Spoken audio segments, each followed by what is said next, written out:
काँग्रेसचे माजी खासदार ज्येष्ठ नेते संजय निरुपम सध्या आमच्या सोबत आहे. सर, काय प्रतिक्रिया आहे? सध्या 3 राज्यामध्ये सध्या बीजेपी आघाडीवर आहेत, काँग्रेस पीछे नहीं, 5 राज्यों में चुनाव हुए थे, 4 राज्यों के नतीजे आज आए हैं। कल मिजोरम का होने वाला है काउंटिंग का काम। 4 में से 3 में बीजेपी जीत रही है और तेलंगाना हम लोग जीत गए, कांग्रेस पार्टी जीती है। ये तीनों राज्यों के जो नतीजे हैं जिसमें भारतीय जनता पार्टी को हम जीतते हुए देख रहे हैं, वो थोड़ा अप्रत्याशित है हमारे लिए, क्योंकि मध्य प्रदेश में तो साफ साफ दिख रहा था कि शिवराज सिंह चौहान की सरकार बहुत करप्ट सरकार है, बदनाम हो चुकी सरकार है। कमलनाथ जी बहुत अच्छा काम कर रहे थे वहाँ पे और हमें पूरी उम्मीद थी कि हम लोग सरकार बनाने की स्थिति में आ जाएंगे। जिस तरीके से ज्योतिरादित्य सिंधिया ने 2 साल पहले पार्टी तोड़ करके भारतीय जनता पार्टी ज्वाइन की थी और सरकार गिराई थी, उसकी वजह से लोगों में एक नाराजगी थी और वो नाराजगी हमको जमीन पे दिख रही थी। तो पता नहीं आखिर क्या हुआ, फिर क्या वो नाराजगी कम हो गई या फिर भारतीय जनता पार्टी ने अपना प्रचार कुछ अलग ढंग से किया क्या नहीं किया, वो तो आने वाले दिनों में इस हार का विश्लेषण किया जाएगा और समझा जाएगा। 2 राज्यों में हमारी सरकारें थीं। राजस्थान में तो एक रिवाज है कि हर को 2000 मतलब 1998 से वहाँ पर एक रिवाज है कि हर चुनाव पे सरकार बदलती है।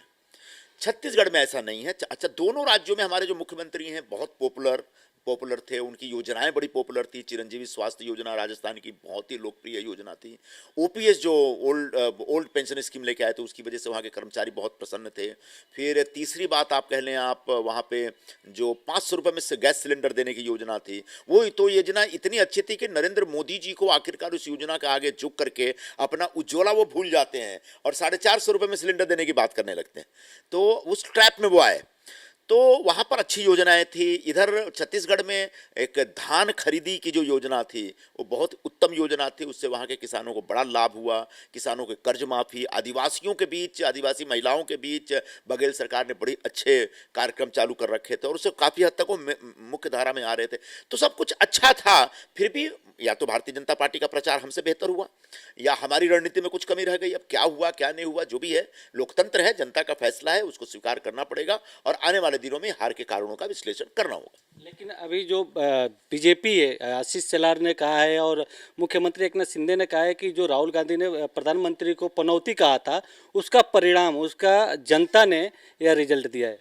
देखिए, सबसे पहले वो जो पनौती शब्द का जिक्र हुआ है वो 19 नवंबर के बाद हुआ है और मध्य प्रदेश में चुनाव हो गया था 17 नवंबर को।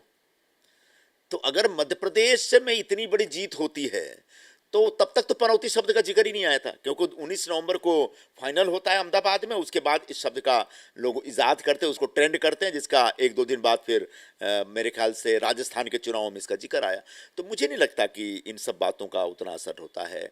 प्रधानमंत्री की आलोचना होती रहेगी क्योंकि हम संसदीय लोकतंत्र में जीते हैं और जब संसदीय लोकतंत्र में आप जीते हैं तो प्रधानमंत्री के कामकाज के ऊपर टीका टिप्पणी होती रहेगी। मैं नहीं कह रहा हूं कि व्यक्तिगत स्तर पर उतर के कोई टिप्पणी करनी चाहिए, लेकिन प्रधानमंत्री एकदम छुई मुई हैं और उनके ऊपर कोई टिप्पणी नहीं होनी चाहिए, ये अपेक्षा बीजेपी का या किसी की भी बहुत अच्छी नहीं है। लोकतंत्र में हम जो राजनीतिक पार्टी के लोग होते हैं और खासकर चुनाव प्रचार के दरमियान तो एक दूसरे के ऊपर आक्षेप लगाते रहते हैं, टीका टिप्पणी करते रहते हैं और चुनाव प्रचार के बाद उसको भूल जाना चाहिए। जिसकी सरकार है उसको सरकार चलाना चाहिए, जो हार गया उसको फिर सरकार में आने के लिए अपनी तैयारी में लगना चाहिए। इसके पहले जब कांग्रेस की हार हुई थी तो ईवीएम को लेकर बड़े सवाल खड़े किए जा रहे थे, कई नेताओं ने खड़े किए थे।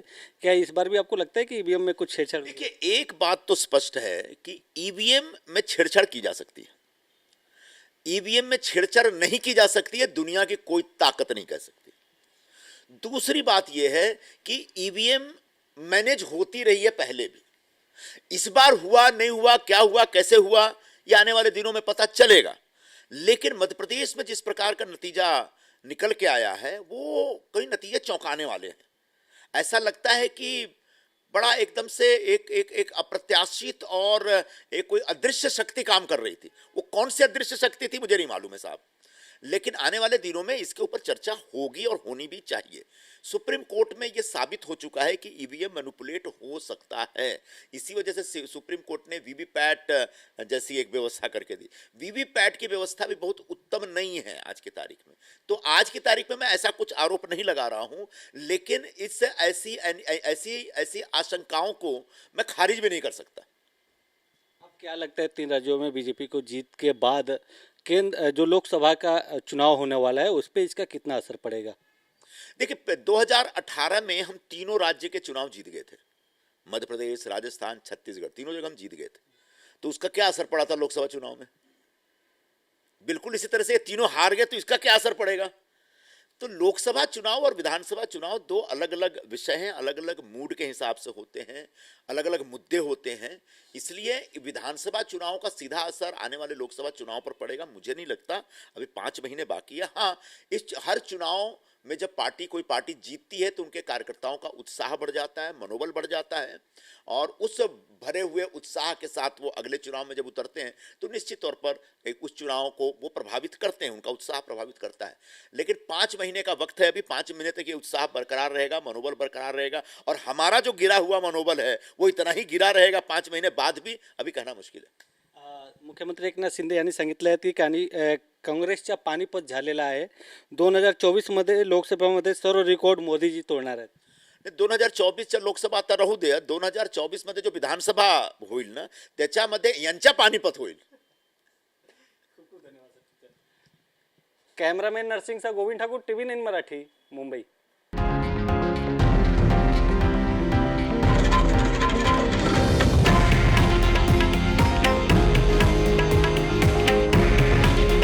हे आहे देशातील नंबर 1 न्यूज नेटवर्क आणि आपण पाहत आहात TV9 मराठी.